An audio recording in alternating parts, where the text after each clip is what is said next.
Okay, greetings, brothers and sisters. Today's Saturday, July 26th, the fifth day of the gathering, but this is the audios that I'm about to present are from the fourth day, and there's an audio that's specifically instructional that came out of this with the idea of how to use the videos and the sittings on the Gratefullness meditation, and then there's two audios about how I felt after the gathering.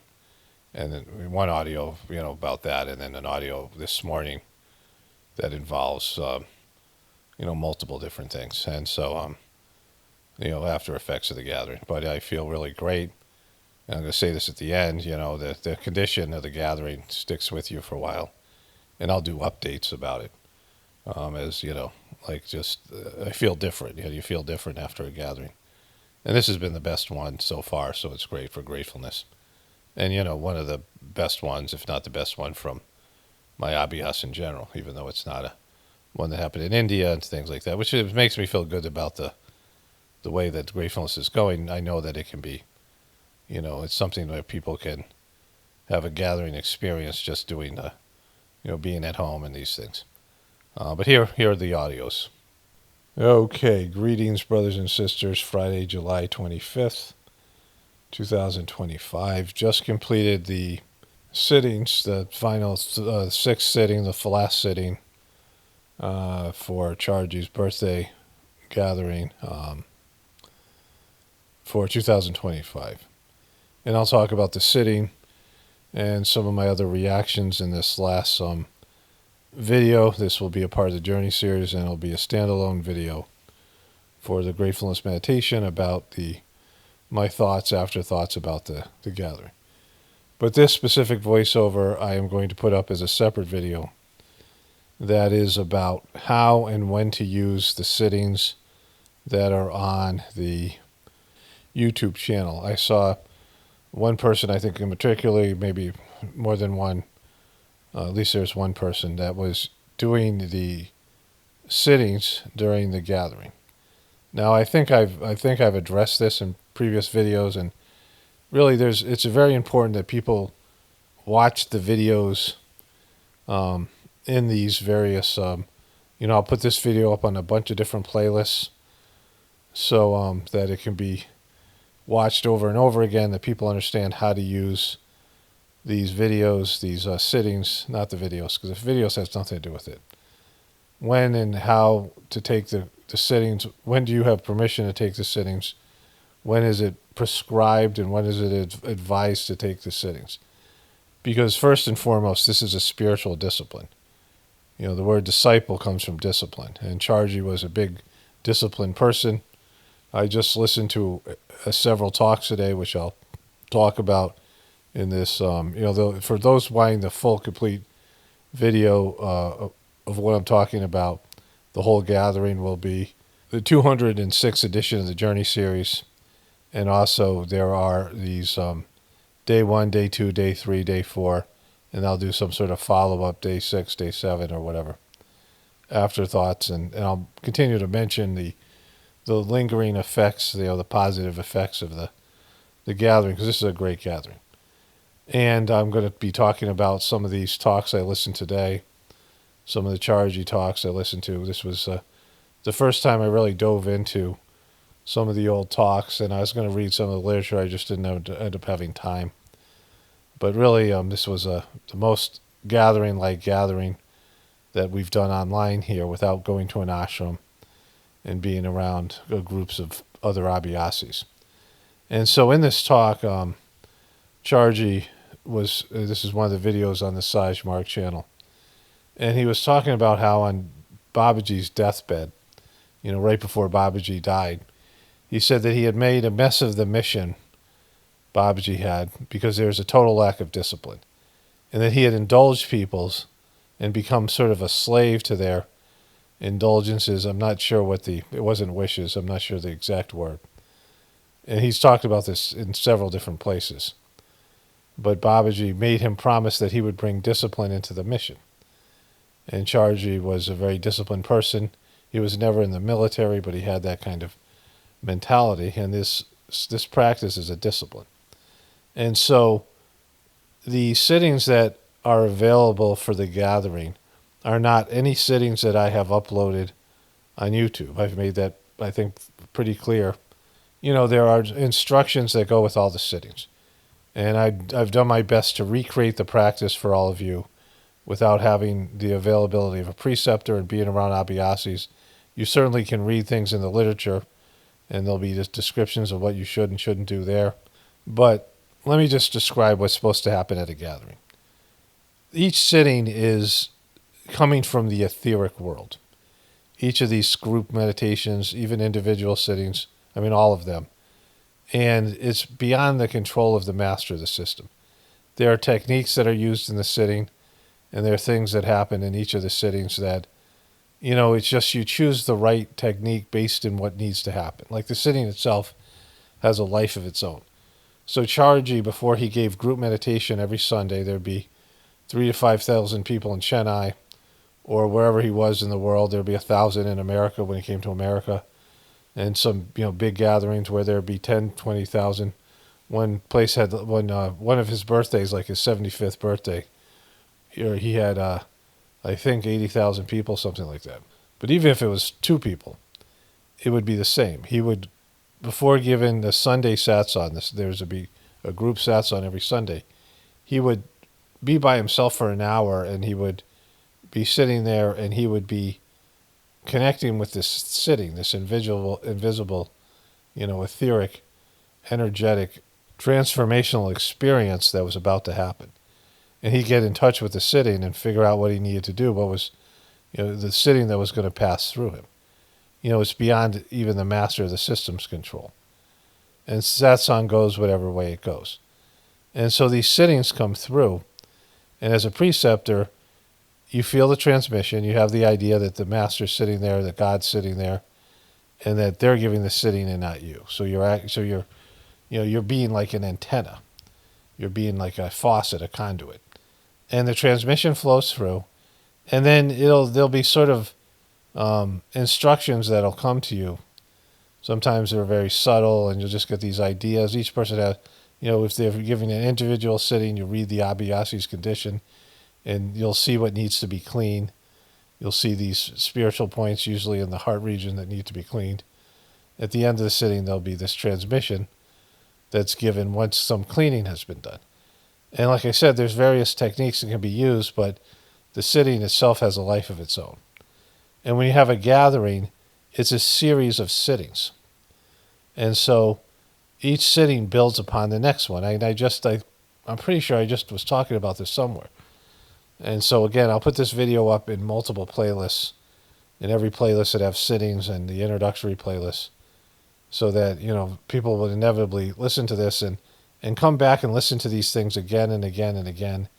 As you do the practice, you'll understand more. That's part of the beauty of the practice.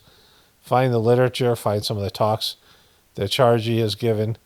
You can Google Charji's name, a lot of talks on the Sahaj Marg channel. And some of these things you'll just learn from talks, finding some of the old books and things. It's fascinating stuff. Like people who become Sahaj Marg nerds and get into it, it's just all this information. And so these sittings build on each other in a gathering. And they are a series of sittings, and you don't want to miss one for the obvious reasons. It's like episodes of a show, right? Like there's 6 episodes of a show, a series, and if you miss episode 5 or 4, there's something missing, right? And so the sittings are to be done where the cleaning happens, usually in the initial sittings. And this one was different. The 5th sitting was the big cleaning one. I experienced a lot of cleaning in the sitting this morning, and complete bliss in the last sitting, which I'll talk about later for the, like I said, but for this specific voiceover. And so it's a series of sittings, and it builds, and it does some kind of spiritual work. And then there's a digestion of the what you've received and your etheric, your spiritual side, your spiritual essence, right? And so the sittings that are up on the YouTube channel, and again, they're not coming through the video, they're just sittings that are out there etherically that you connect with, and they're whatever they are, right? And they're sometimes they're different. Like you do the same sitting more than once and have a different experience. You'll have people sitting next to each other who have a different experience of the sitting. Some people find it completely blissful. Other people find it restless. But the sittings are, they're these things or whatever these, this, I don't want to call it magical, but etheric, spiritual, energy and cleaning and preparation, and they have an intelligence to them. There's like it's a living thing. And so whenever we do these gatherings, you're supposed to sit there and just connect with the sitting, the group meditation. And every Sunday you do the same thing. You don't use any of this, the sittings that are on the internet. Those are individual sittings that have their own specific purpose, right? And also you don't do the sittings that, you don't do individual sittings during the gathering, between the sittings, right? You do those before, if you, like I did the 7 sittings in 7 days, but that was before, I kind of made it clear that all those sittings should be completed before you do the gathering. And so the 7 sittings in 7 days is a deep cleaning. And these are things that weren't available to people unless you were made a preceptor or you went to, there just wasn't. Like there was this one seminar I went to with there's this playlist, there's 2 playlists. One is 7 sittings in 7 days, and the other is 3 sittings in 1 day. And I went to 2 seminars. I experienced it once as an Abhyasi, and 3 times. There was 4 sessions, 2 sessions each, and where the preceptors gave each other sittings, and then we gave sittings to Abhyasis. And the preceptors did it with just preceptors. And we did 3 sittings in 1 day, and then we received a sitting and we gave a sitting. Each, 6, we gave 3 sittings and we received 3. And then we did another time where there were Abhyasis, and we gave each Abhyasi 3 sittings, two Abhyasis that were assigned to us 3 sittings. And I was like, this is amazing. And I asked them to do it again. I talked to the guy that was in charge, Mr. B. Like he seemed to be the guy that thought this up, and I said, it was wonderful. He kind of blew me off. I don't know, he was in a mood or something. We didn't really get along, but it just died. And I brought it up here. I've made it here on the playlist. And that's for when you're feeling particularly like, gross or something, when you're struggling, you're restless in your practice. And so there are 3 sittings on 3 consecutive days that are introductory sittings that are there for new people. And if you haven't practiced in a while, you might want to do those sittings again. Kamlesh actually did something great on that one site. It's 5 sittings in 5 days, and it's the introductory sittings. I forget what that app is called, but I sent it to my brother who did it, and a number of people, and he also gave these good talks. It was like it was a good moment where he was, before he crapped out, and he was already starting to crap out. He already, unbeknownst to me, had done the Brighter Minds thing, but back then he was into it, and he did this amazing thing, and it was a paid service. It cost like $10 to do. It was the service itself. It was some third-party service that he put up these videos, but it was a good thing. I don't even know if it still exists. But the 3 sittings in 3 days. I know the preceptor Rob, that some of the Abhyasis, that some of the people who do the practice from hearing it from my channel went to this guy Rob, and he does 5 sittings in 5 days, and he gives somebody a book and a diary. Like he has a whole thing that he does, right? When he starts a new person. But mostly it's 3 sittings in 3 days. And after that, you can do the Sahaj Marg practice. Again, these are all playlists, and I describe what the playlists are for. And so you would often hear somebody say, I really need a sitting. And you just feel like you're extra gross, or you're feeling some kind of, blockage in your spiritual system, or you're going through a traumatic thing, you're in shock, you're going through a difficult period, and a lot of grief, you feel disconnected from life, whatever. You're going through something. And then that's when you do these intensive things, the 7 sittings in 7 days, or you just do one of the sittings that are there available on this channel. And some of the sittings are really, specifically good and deep, and some of them are really powerful, deep cleaning. Like I have a number of deep cleaning sittings. I think that's in the 7 sittings in 7 days. And then there's, other sittings that eventually will be up there for deep cleaning and things.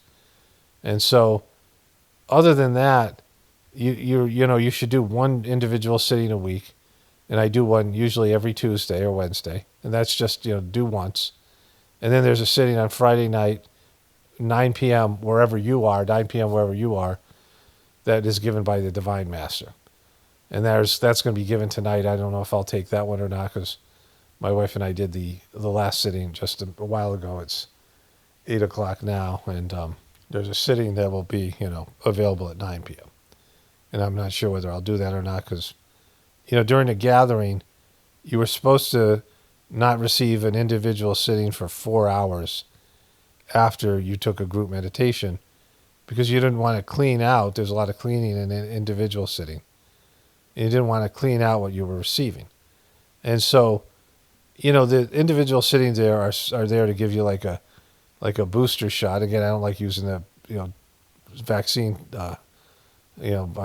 whatever that terminology is, but you get a little dose like of these transmissions. There's one person who was doing their individual practice. Your individual practice is meditating for at least or at most an hour, in the morning, preferably before dawn. And then you do a half-hour cleaning at the end of your work, at the day's end. I often do my cleaning right before I go to sleep. And you clean off the day's impressions. And those descriptions about how you do all this stuff in the videos. There's the videos of the practice. At 9 p.m., you can say the 9 o'clock prayer where you pray, all my brothers and sisters are filled with love and devotion and real faith is growing stronger in them. And that's for 15 minutes. And these different practices. And that's you connecting with their spiritual essence in the etheric world. But again, it's a system where you have to have two wings of a bird, where you don't run off from life, you don't hide away from life as a sannyasi, as a monk, go to some ashram or temple or monastery and you run away from life, you don't get married, you don't have a job. Your job isn't to be spiritual, your job is to be a human being that has two wings, a spiritual side and a material side. And there's no sense in taking getting transmission 24 hours a day. It's not meant for that. It's supposed to be dosed. Babaji was the second master of the system, Babaji, was very clear that it's a need-based system. And it's a precision system, precise dose of transmission, precise dose of cleaning, what you're ready for and what you're able to absorb. Not too much, not too little, just what you need. The prayer is, the middle line of the prayer is, we are yet but slaves of wishes, putting bar to our advancement. It's not what people wish for.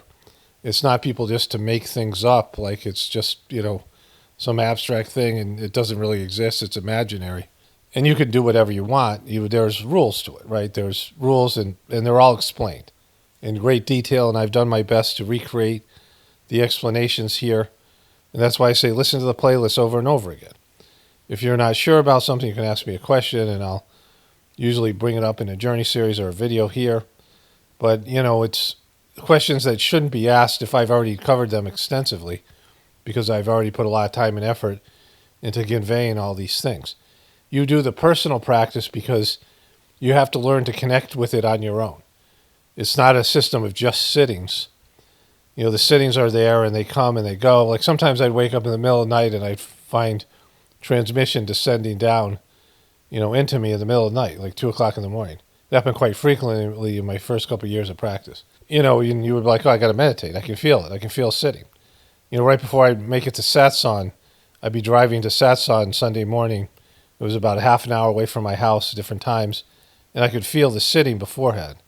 When I went to a gathering, you could feel it pulling you. You could feel the energy, and it was just, it's not something I could describe, but, you can probably feel it when you're, before you do an individual sitting, when you start becoming more sensitive to it, right? And so you do what needs to be done, and there's things here to help you when you're going through tough times, things to help you when you're needing a little boost, you need something special. And also then there's the gatherings themselves, which, is you connecting with the divine source on your own. The sittings are there, they're given. There are 6 sittings given for Chargie's birthday. There's a time where I went to group meditation. I went to a gathering. The regular preceptors were in India, some of them. The ones that there was a couple, we would go to their house, right?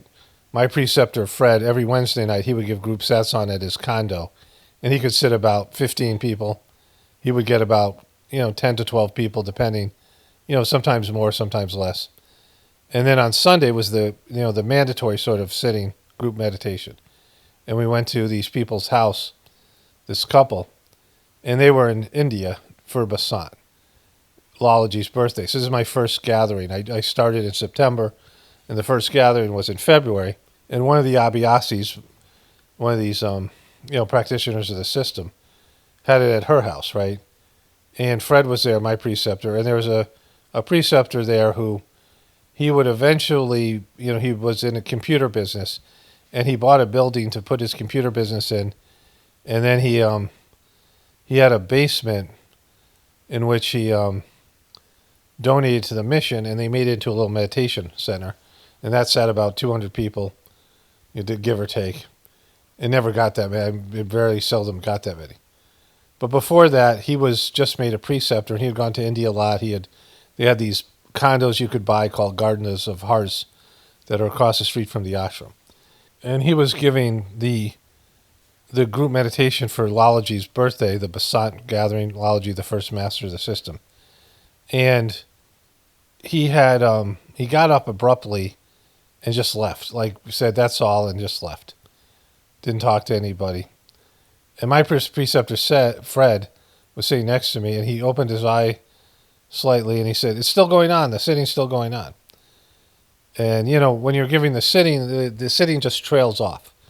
And after a while, you get more sensitive. If the energy, the transmission, trails off, and it's only been about 35 minutes or 30 minutes for a group meditation, then I would give it some time, and maybe there'd be a second wave of transmission that would come at the end, depending. And then sometimes it's just good to meditate, people to meditate and absorb it, and they're still feeling the vibe of it, even though the transmission stops. This transmission, the effects of it can last a good 5 minutes.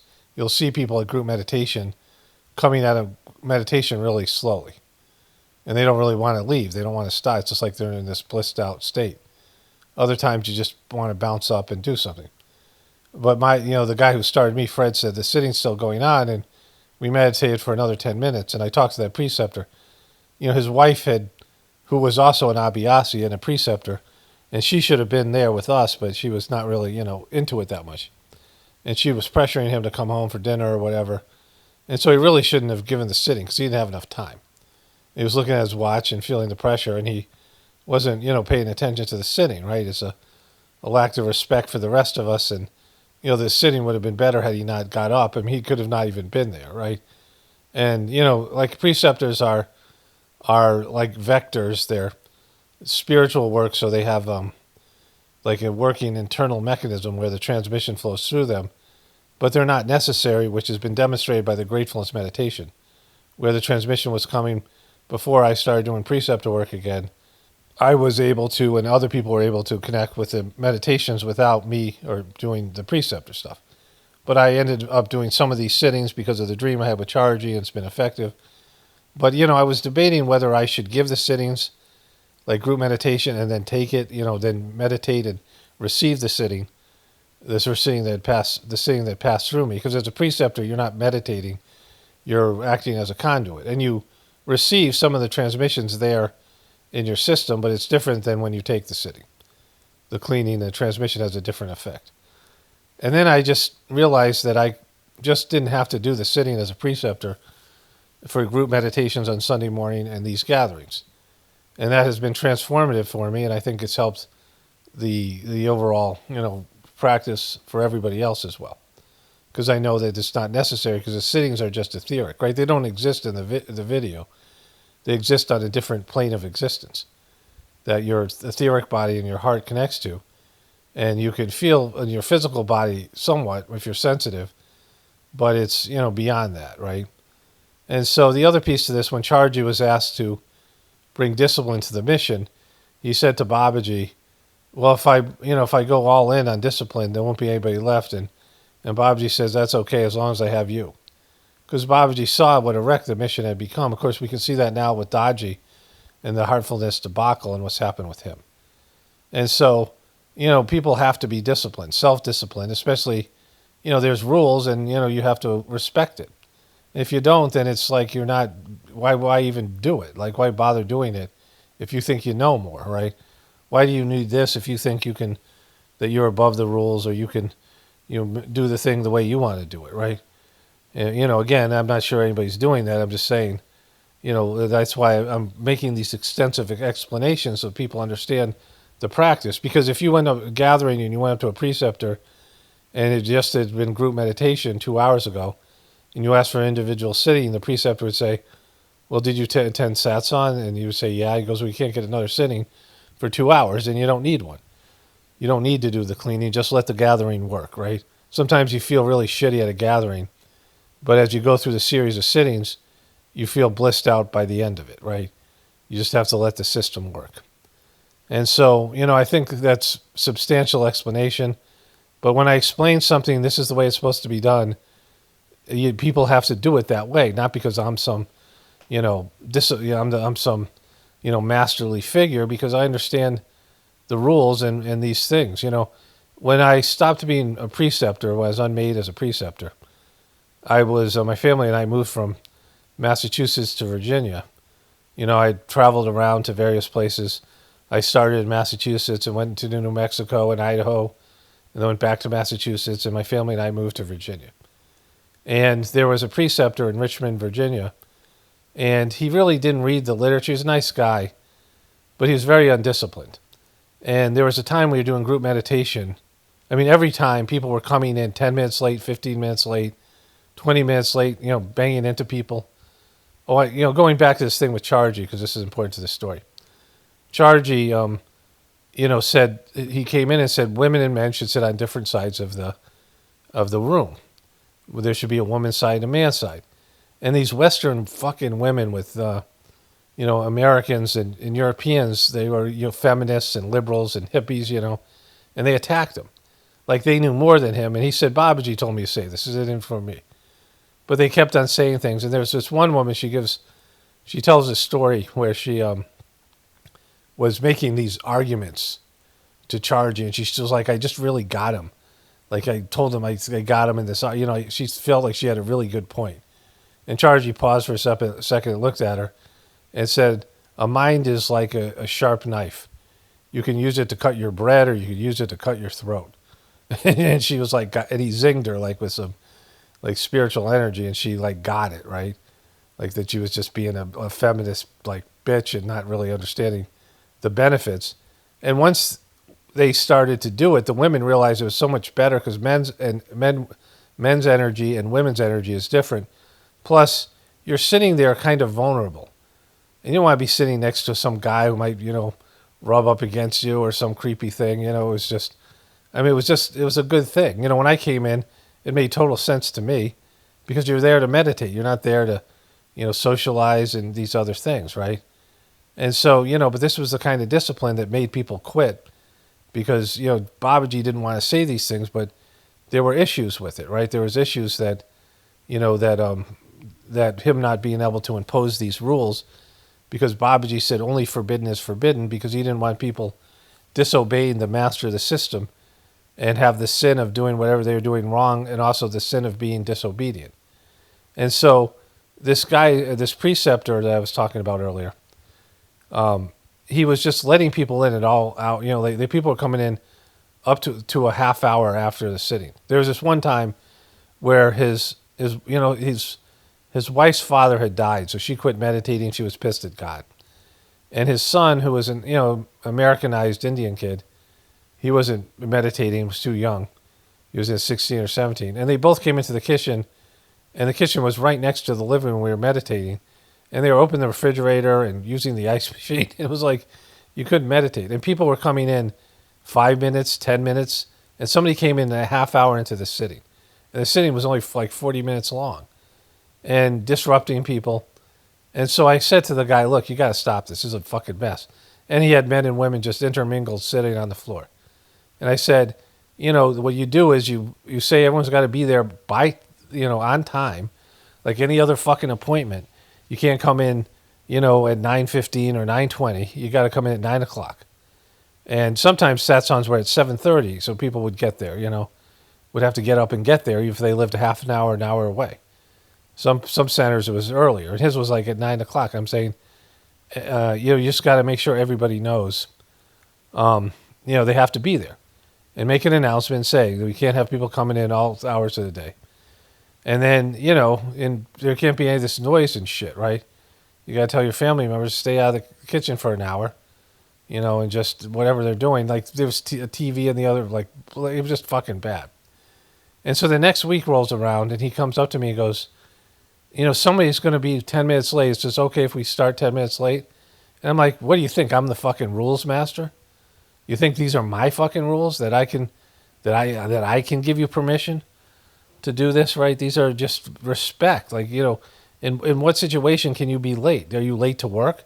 Are all these fucking people late to their jobs, 10, 15 minutes, strolling in and banging into people like they're doing their jobs and interrupting the other people at work. Like, it's just, no, you got to be there on fucking time. You go to your fucking doctor or dentist or something, a half hour late, your therapist or something. No, like this is you should have as much respect for this or even more respect for this because you're getting God's divine energy, right?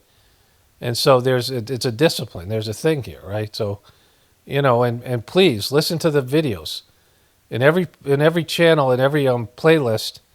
And I'll put this video in every playlist that has sittings in it, and also the introductory part.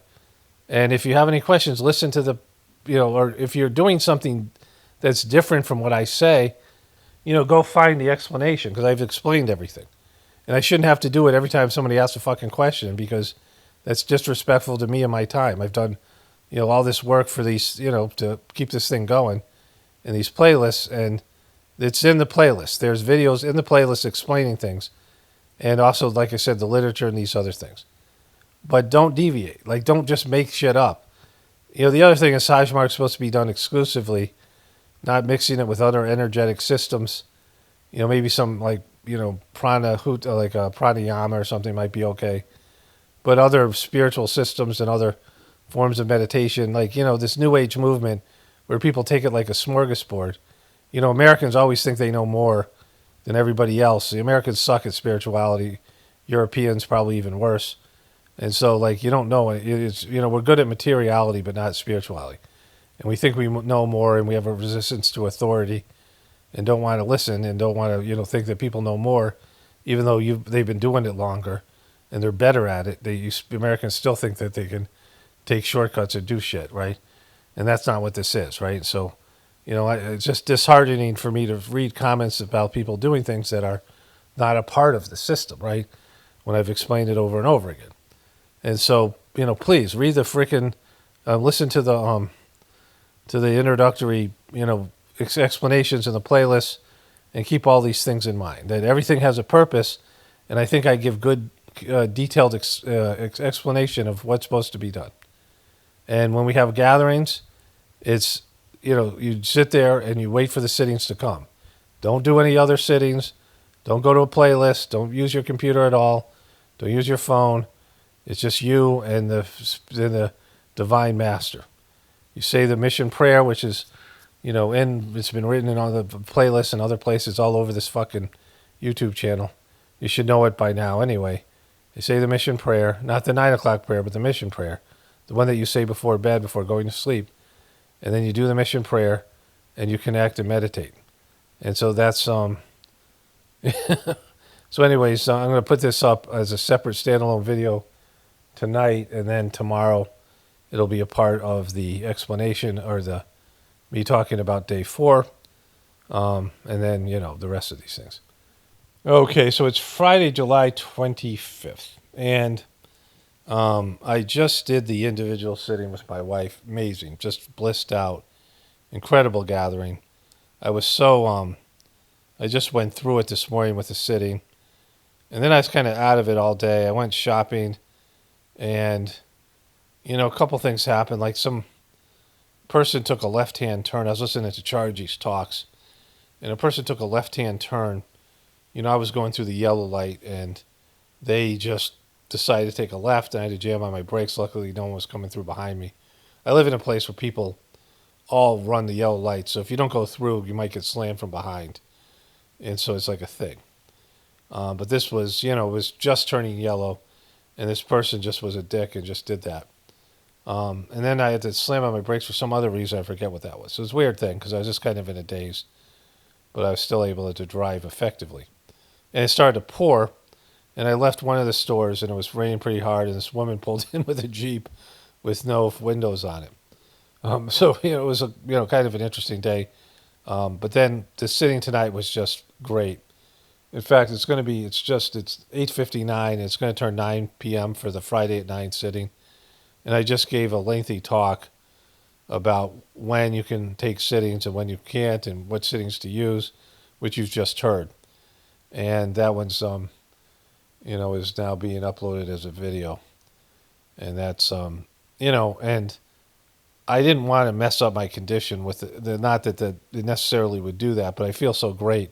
Like I don't need any more. Like it's just I'm filled, right? I mean, you have this transmission and the energy that's in it, and you sometimes you're just you're topped off, right? You're fine. Like there was times going to Indian gatherings where I would just leave the ashram. You could feel the contrast, like the bliss that was at the ashram, and it's heavier and just. But sometimes it's nice to go back out into the material world, and you also appreciate the spiritual condition at the ashram. And so the sitting was really blissful. And I was listening to several of Chargy's talks, and I wanted to listen to a short one because I was driving home, and there was just all these talks with music, and it was irritating the shit out of me. Now it's the Sahaj Marg channel, and I wrote to the guy who does the Sahaj Marg channel. He has a lot of Chargy videos. The guy also clearly is bummed by what Daji's doing, which he didn't really say publicly because he doesn't want the channel to be taken down. Like he insinuated it. But I told him about like the music's off-putting because the energy of the master is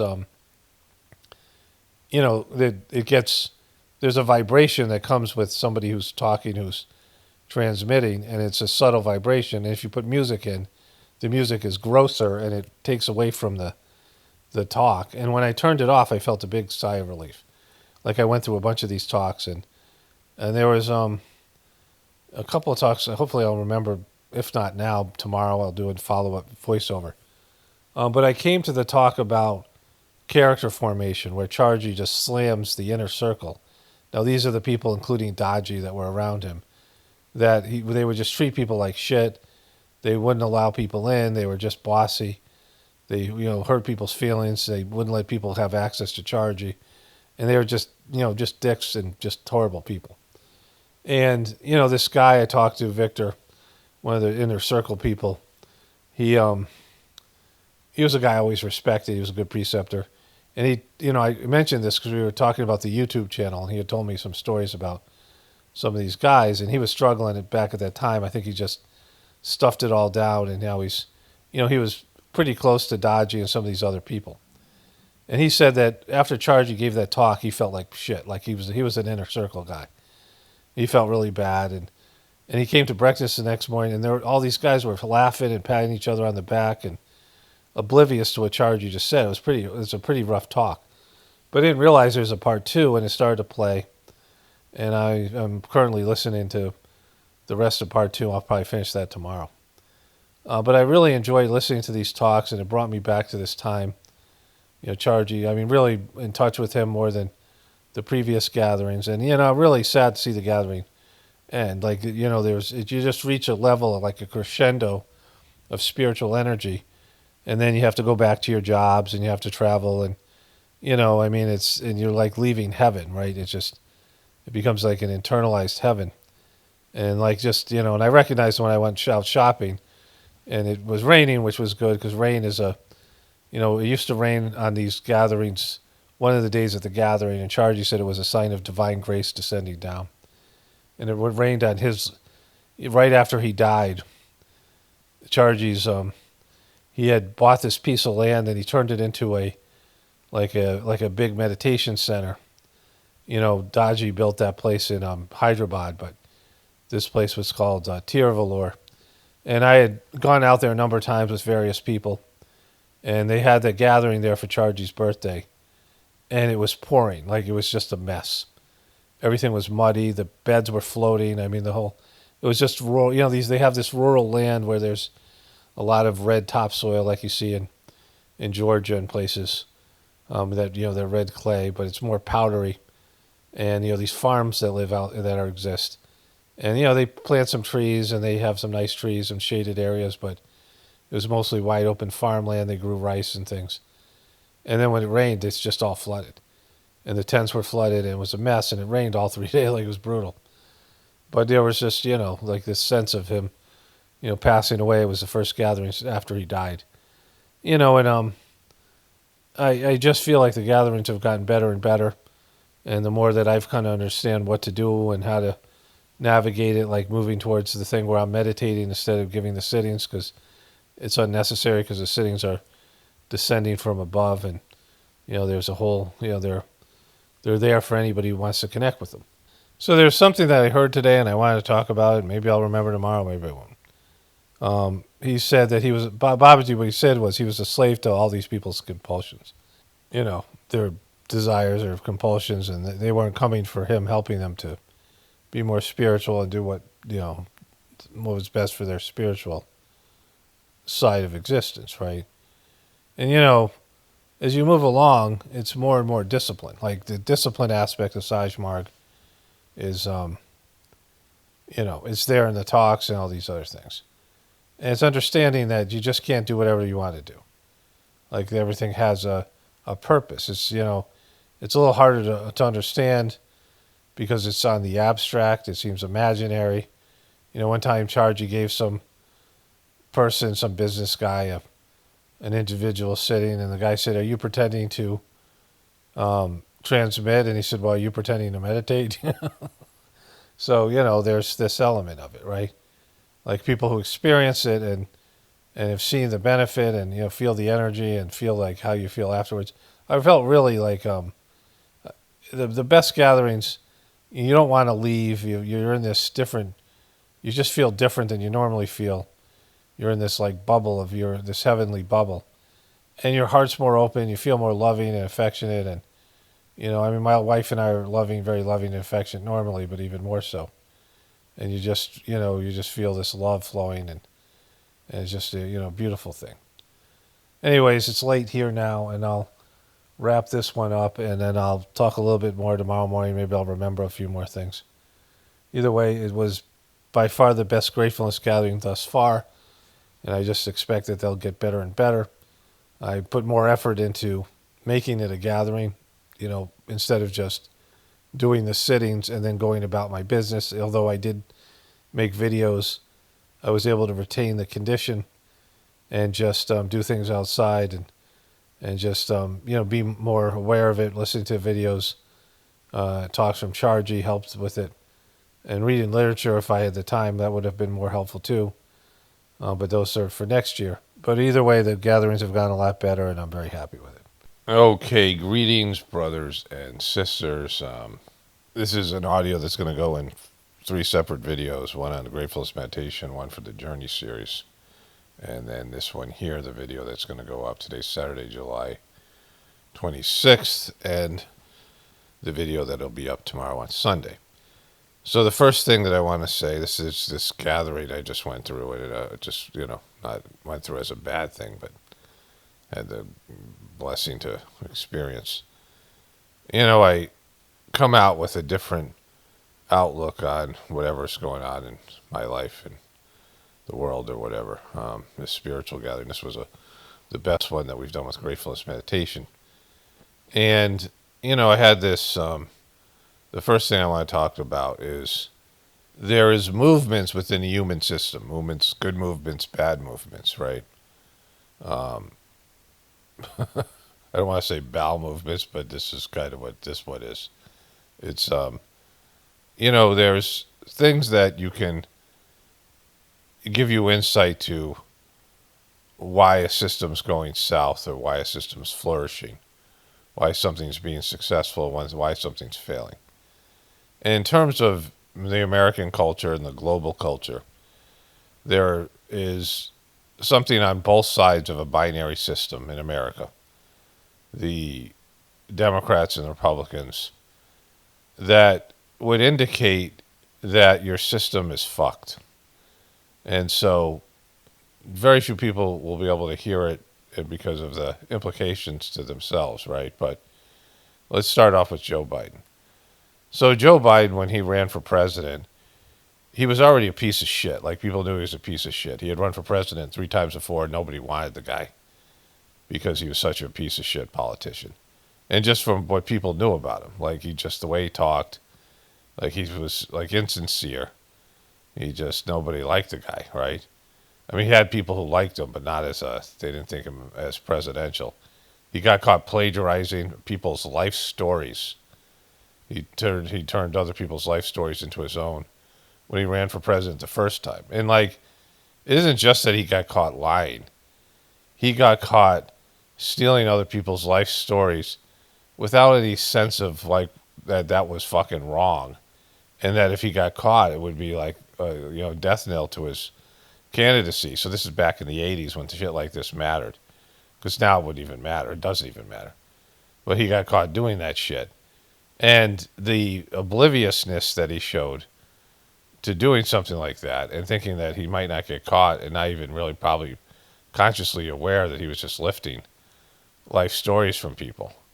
Like, stories about, like, the things that didn't even add up with his life, right? Because, they had one of the things was happening was like a British politician that he, kind of morphed into his, so, he was lifted these things word for word, verbatim, in speeches. He did this throughout his career.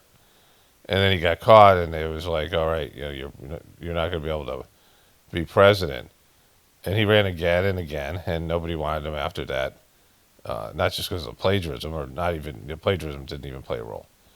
But then they ran him, and he was obviously having dementia. I pointed it out, and lots of people saw it in one way or another. And he was a guy who was a groper, and the way he treated those women and kids when they were doing the swearing-in ceremonies, like, the guy was an absolute piece of shit. And the liberal media and the Democrats ignored all of that, right? Like, they ignored all the things. The fact that they were gaslighting everybody. And it was their job within the system, not only their job, but a voter's job. Like, all the Democratic people, all the people who voted for him, all the people that backed him because they hated Trump or whatever, that it was their job to think about something beyond their own personal agenda and their own party and their own politics and their own belief system, and do what's right. Like, you see a guy in your party who's a piece of shit and is going against and destroying America, you're supposed to stand up for it. Like, if America stands for something and there is some level of truth, like, you're supposed to be a whistleblower. There's supposed to be, checks and balances where within your own party, if somebody fucking goes south, and not because it's going to politically help you, not because there's some advantage, that you're going to be like, you're going to stand up because it's your job. You're part of the system of checks and balances. It's your job to go and to do that, right? And so with the Republicans, and we've seen now with Trump, he's doing things like, there's these 3 people he fired, and they're suing him because they're saying he's fired them for political reasons. Like, of course he is, right? And of course the Democrats did things like this. They went after the what Joe Biden called the MAGA Trumpers, and now Trump is doing it like on steroids because he always goes over the top with his side. But Trump is doing things, and they violate all kinds of different, not just the Constitution, but laws and morality and ethics. And he expects everyone to knuckle under, and the whole Republican Party is.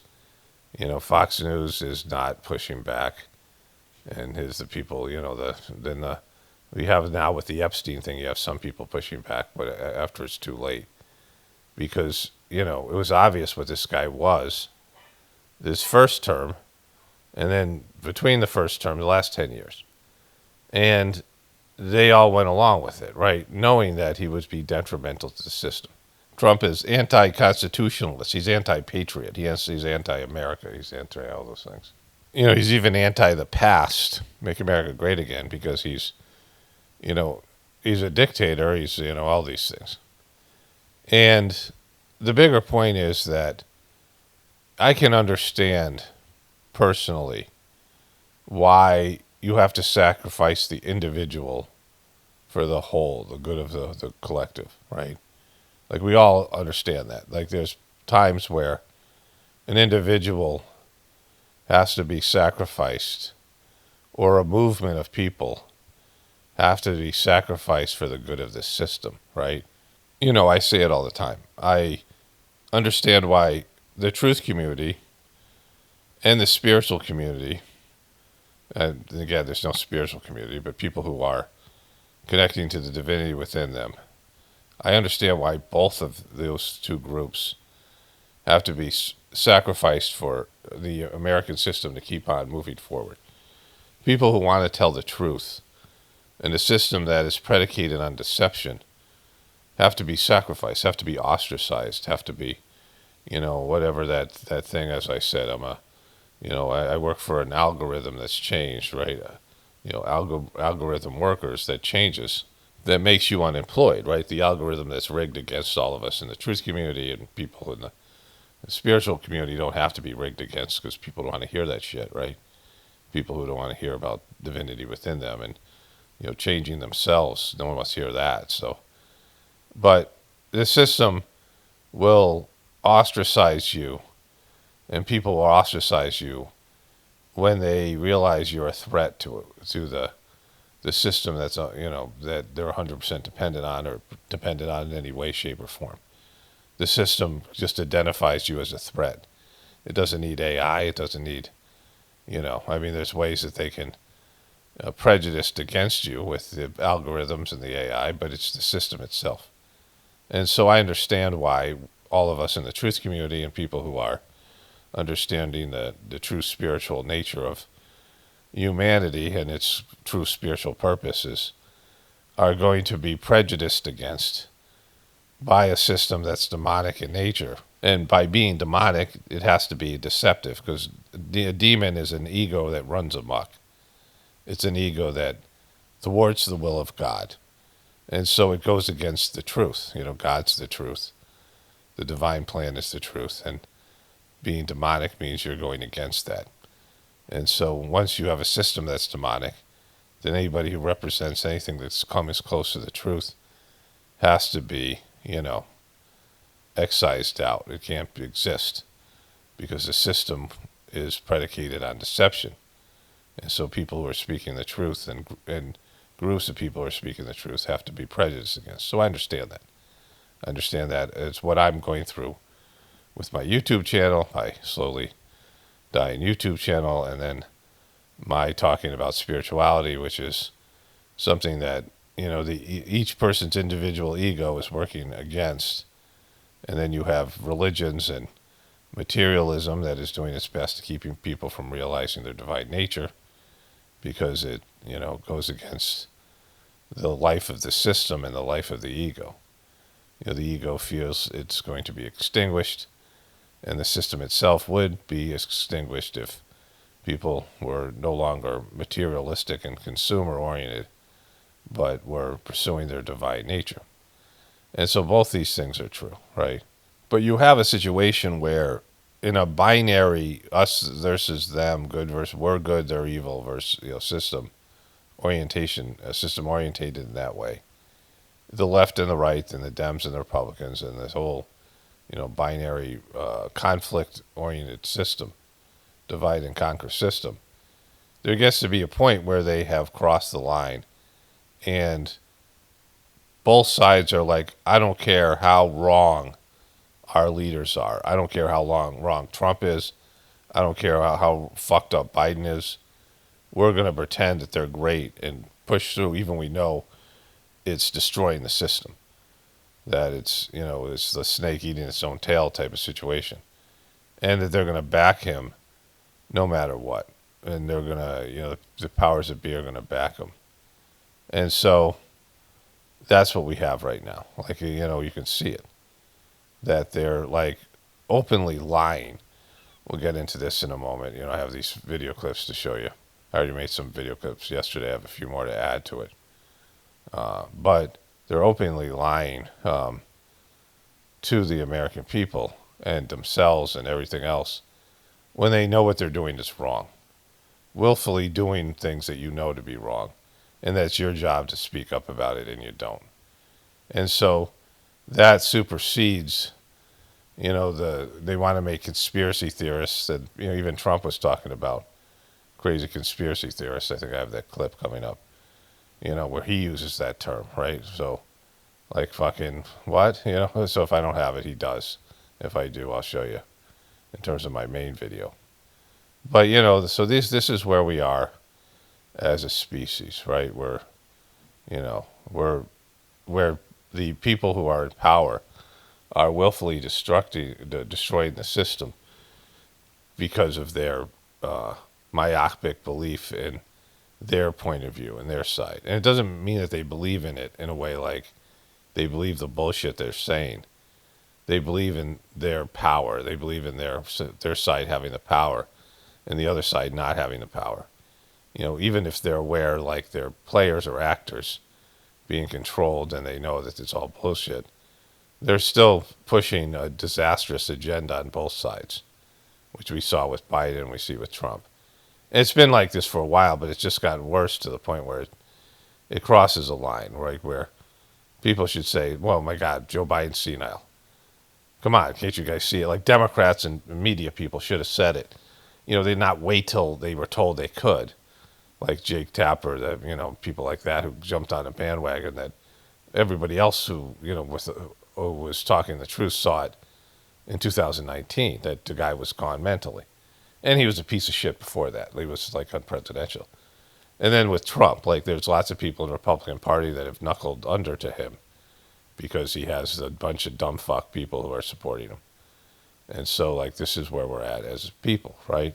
So the other part is, so this gathering ended. We have these 6 meditations. And the 5th meditation, I was really restless. Like, usually there's these cleaning sittings where there'll be, discomfort and things being pulled out of you. But I felt like something removed, like something, unpleasant removed. It was the least blissful sitting of the meditations were all really blissful. And I feel like it just, it takes you to it takes you to heaven, right? You're like, you experience heaven, and then you have to come back to the earthly plane of existence, and you're like, it takes a while before you just don't want to go back and deal with mundane shit, right? So I've been able to sort of detach myself when I make the video, but I go out to the world, and, I really see things, and it's like, you feel how heavy and gross everything is, right, when you experience a higher level of consciousness. But the cleaning part, I had been restless, falling asleep for about 2 weeks. And, like, I fell right to sleep last night. Like, I just, whatever was in there that had to be cleaned out, which is a part of the great part of the Sahaj Marg system. And then they had a really blissful last sitting, and last night I just was in this blissful state. And I had been listening to some of the audio tapes or some of the videos of the third master of the system because it's his birthday. The one master of the system I knew, of course the guy now, Dodgy's a piece of shit fucking loser that's tried to turn it into a cult, but he's too stupid to pull it off, which I've talked about extensively in other places. And I was listening to this one audio, and it was charged, probably a year before he died or so. And it was talking about how when he was being trained by Babaji, the second master of the system, Babaji said in the divine world, in the spiritual realm, there's no justice. And the guy was asking him, Charji was asking him, like, why is that? Why wouldn't there be justice in heaven, right? Like, what people would think of heaven in the etheric world. And Babaji said, because there's no duality in the divine world. There's no, if you have to have justice, you have to have injustice.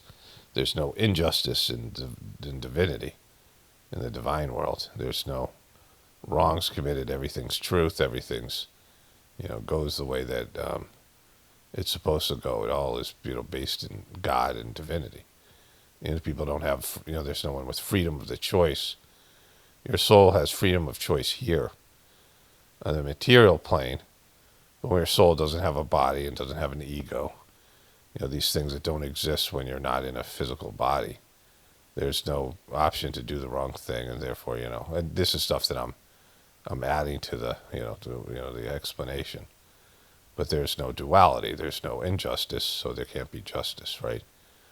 And so he said all there is grace, divine grace. Like when you're being a spiritual person, you can find grace descending down into you, divine energy that, helps you accept the fact that you're, stuck in the world of duality, where there's, pain and pleasure, and there's, lies and truth, and there's, all these different things, right? But justice doesn't exist because there's no injustice. And so, and I've said this in different ways, that there's, there's these messages, the Whispers of the Brighter World messages, that talk about that there's a system where everything's accounted for. And so accountability is there because everything that you do, everything you think, everything you say, every impression you have has to be accounted for. Every choice that you make that goes against, there's one right choice in every situation. And that's the choice of your soul. That's the divine choice. And so anytime you deviate from that choice, there's something to, a reaction happens for that. And it's not punishment, it's not God's punishment, but it feels like that because you've done something that goes against, you've made a wrong decision. And there's consequences for your wrong decision.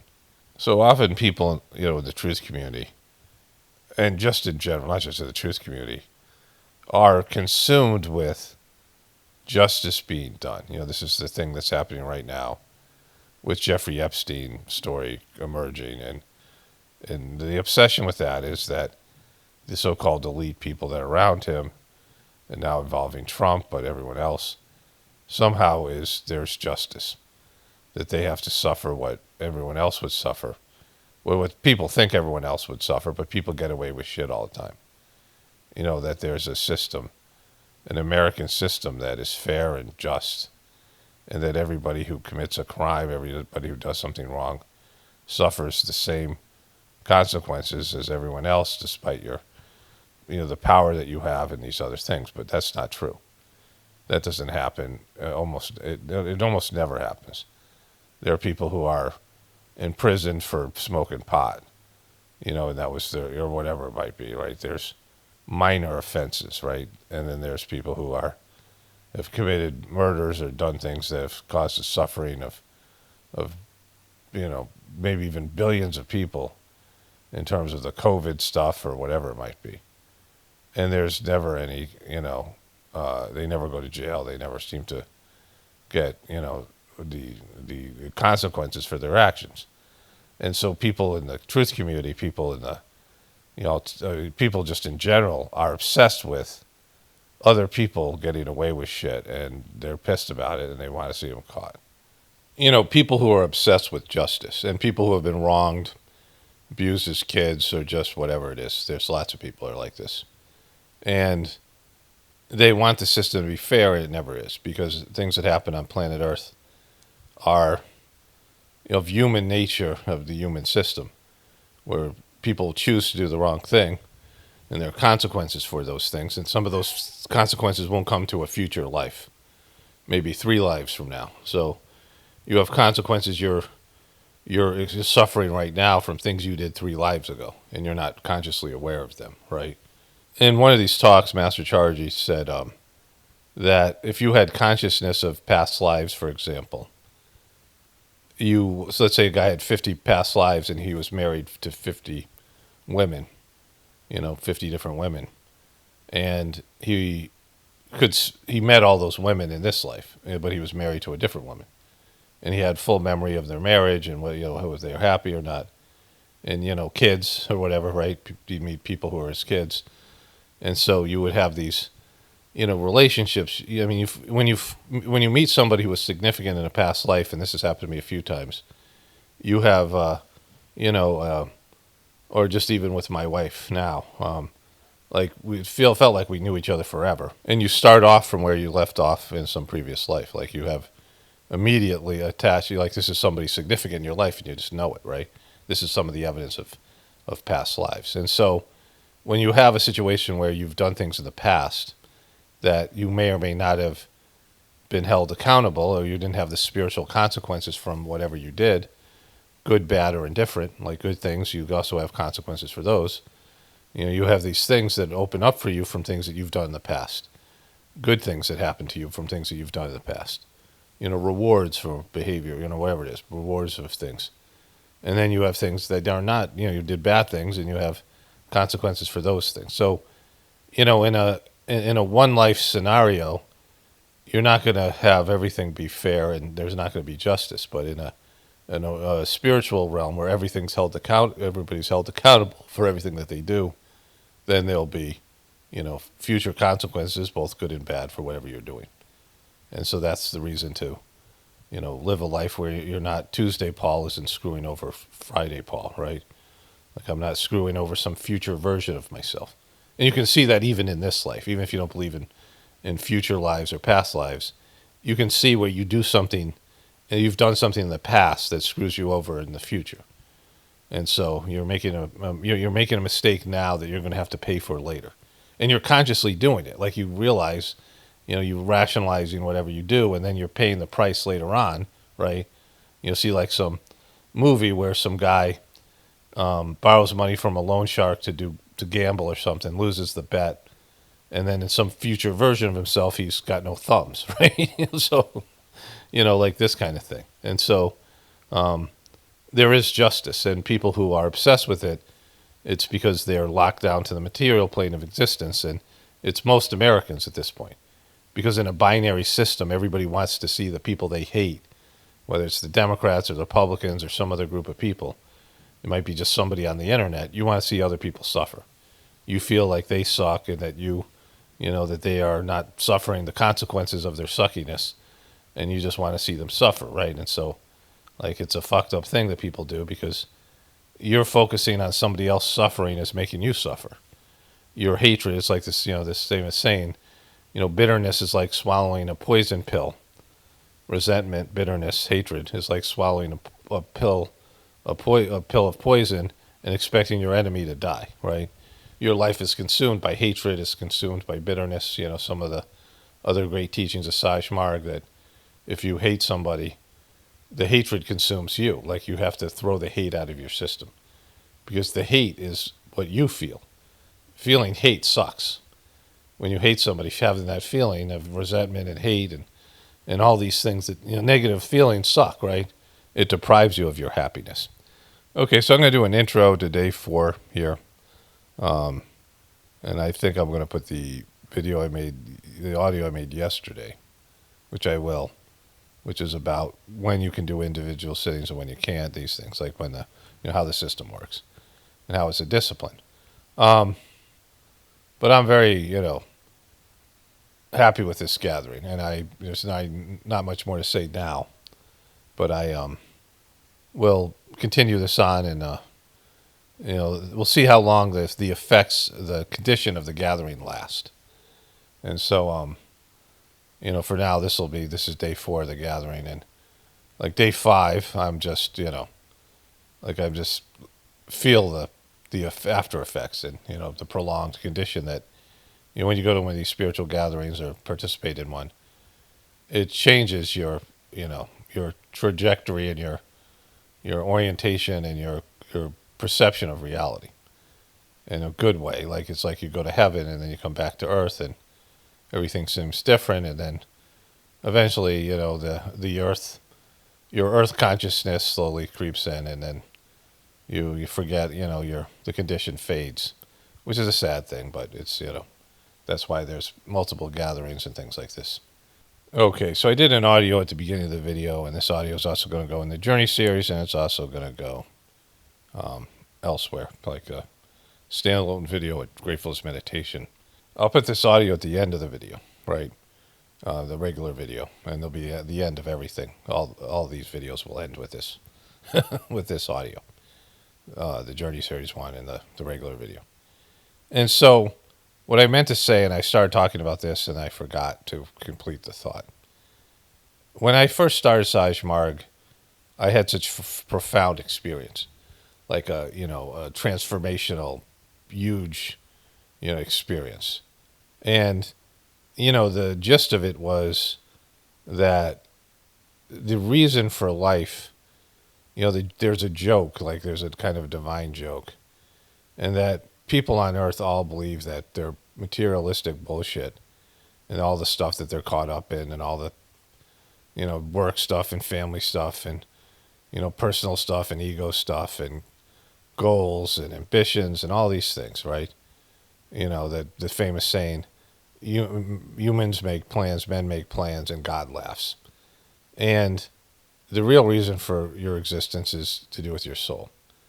And I experienced this in a way that, like, I started to laugh from a deep place during the final sitting of my introduction to the Sahaj Marg system.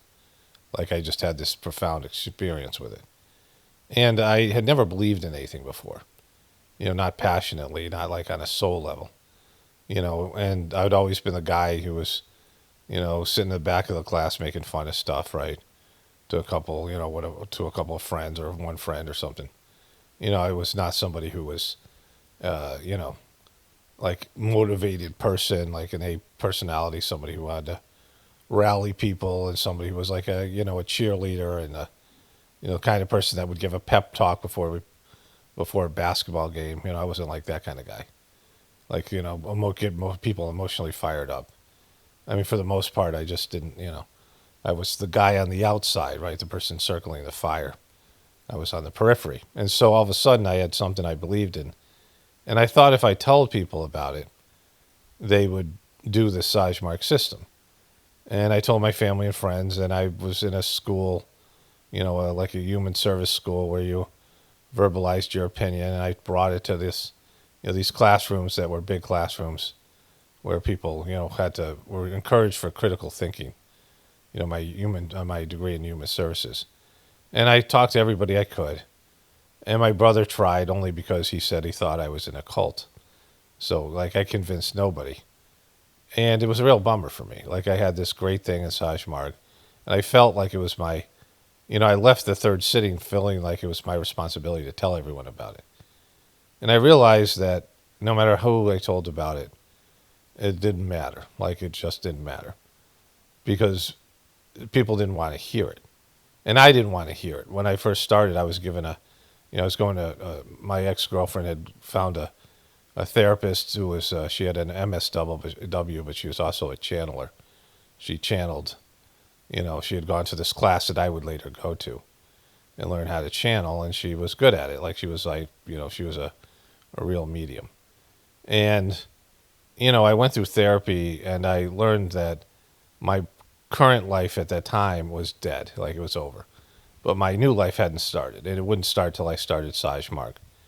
And, for 3 months, I hadn't seen the woman in 3 months. I moved out, me and my girlfriend broke up, and I moved away from where the therapist, and we didn't have like a closing session.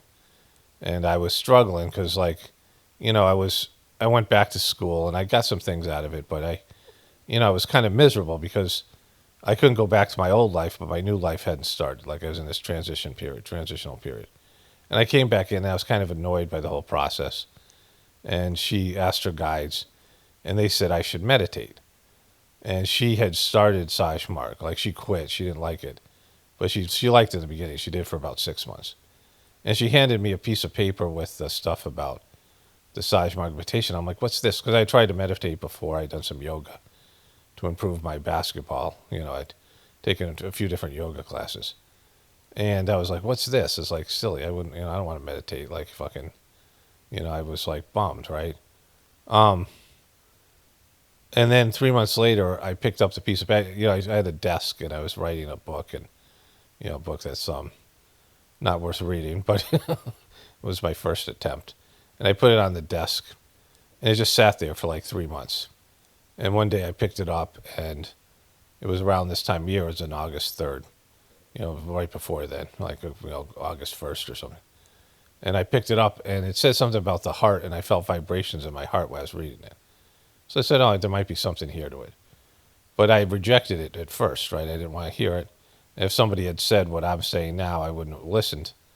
And so, like, I'm not bummed about when other people don't listen, because nobody wants to hear about meditation or about looking inside or changing yourself and things like that. People want to, something, it doesn't appeal to people's egos. They want to hear something better, right? They want to hear that they're the chosen one, or, they want to hear some kind of prophecy that, where they're great and, you're going to do great things, and not, you have to do hard work and meditate, look inside and build your character and change who you are as a person. Nobody wants to hear that shit. So I'm not, you're selling something that people don't want. But there are people who listen to me here, and, people in my life or whatever, but it's not enough to convince people to do spirituality. Like, let's say I'm an influencer. Let's say people who really believe in what I say. Now, if I sold them something, if I sold you guys something, or just talked about something else, you get a higher level of people participating. If it was some kind of products, I mean, I've sold more merch probably than I have in terms of influencing people to try the meditation, right? And so no matter how many times I'm right, no matter how many times people see that there's something special about this show and insightful, and I attribute it to the Sahaj Marg meditation, Gratefullness meditation, it still won't matter, right? Like, people just don't want to do it, because, that's the problem with human beings, because you have a soul's path. You have an internal process in which your soul wants to connect to God. You can't live without connection to God. Everybody craves love. Love in its purest form is God. And people want to be loved, and they want to feel love in their hearts. I mean, if you've had your heart broken, somebody's misused you, abused you because you loved them, you loved them, but they didn't love you back, and, you have trust issues. I mean, people get damaged, but deep down, you have a soul that craves love. And without love, you can't exist. There's prana, there's love energy in your system, and everybody needs it. It's the fundamental building block, but it's very subtle, and it's not like food. It's not like sex. It's not like anything that has pleasure attached to it. It's not anything that has, like regular pain attached to it, where you feel pain and you want to do anything to make the pain go away. And love doesn't, isn't solve that problem when you have physical pain or emotional pain.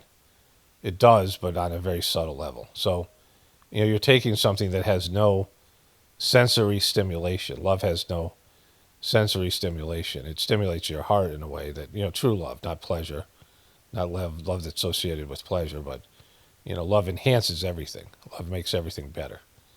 But love in itself doesn't have any characteristics. It doesn't have anything that you would be addicted to, right? You can get addicted to the feeling of love in your heart, but not really addicted. Like, it's a craving, and it just feels right. But for most people, they don't want to feel that, because they want to feel the lower level pleasures and pain, drama, and bullshits, lower level, more, more non-subtle, more aggressive, more flagrant, more, whatever, more, louder and more stimulating, so people want stimulation.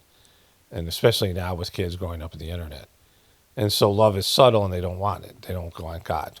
But it's your reason for existence, and it's why your soul is here, and why you have why you have a physical body to better experience something with, other things that pull you away from it. Like, when you are able to focus on your spiritual goal with all the distractions, all the stimulation, all the pleasures, all the everything that's in material life.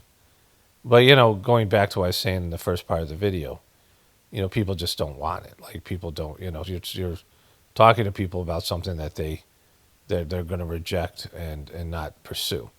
And as soon as they start pursuing it, they're looking for a reason not to do it. They're looking for any excuse to quit. And I've seen this over the years. And so as long as that's the case, humanity's doomed. Because it's the pursuit of the divinity within you, a connection to the divinity within you, that makes people evolve and ennobles people in a way, where they are all these problems and all this drama that we so much love, right?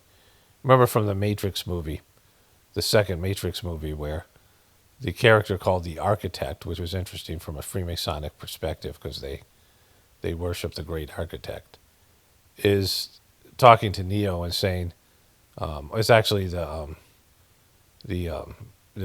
first Matrix where the Smith character is talking to Morpheus, and he says, we made a utopia when they built you have all these people that are being used as batteries, right? And energy's being sucked off of them, but they need to have their mind stimulated or they die. So they built this invisible, this artificial world called the Matrix. And he said the first Matrix was, divine. It was heavenly. And you guys rejected it. You guys, you wanted drama. You wanted bullshit. So we had to make it flawed and dirty and gross, and because that's what you guys wanted, right? And so that's the current state. And people want drama. They want, this bullshit stuff about justice or whatever. They want focused on other people. They want to feel hate. They want to feel angry. They want to feel fear. They want to watch horror films. They want to, this is what people aspire to. They don't want the subtle energy of God that is all pervading, and to live in a peace and harmony with everything and everybody.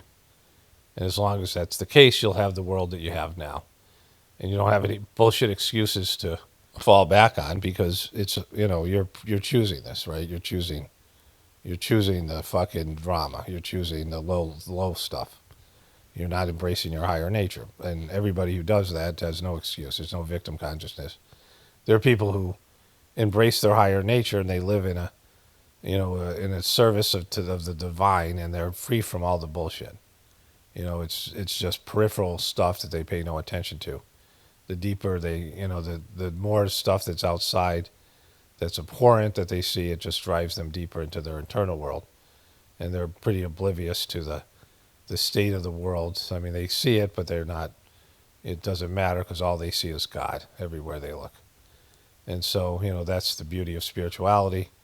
And everybody has to come to it on their own choice, by their own accord, when they choose. But as long as this system exists, people will find a way to distract themselves from making that choice, the majority of people. And, blessed are the ones that choose it, even with all the distractions and bells and whistles that are going off in front of them. Only spirituality will save this world. It's Paramato, definitely important for the Apocalaughs and the Ascension. Everyone have a blessed day and be grateful.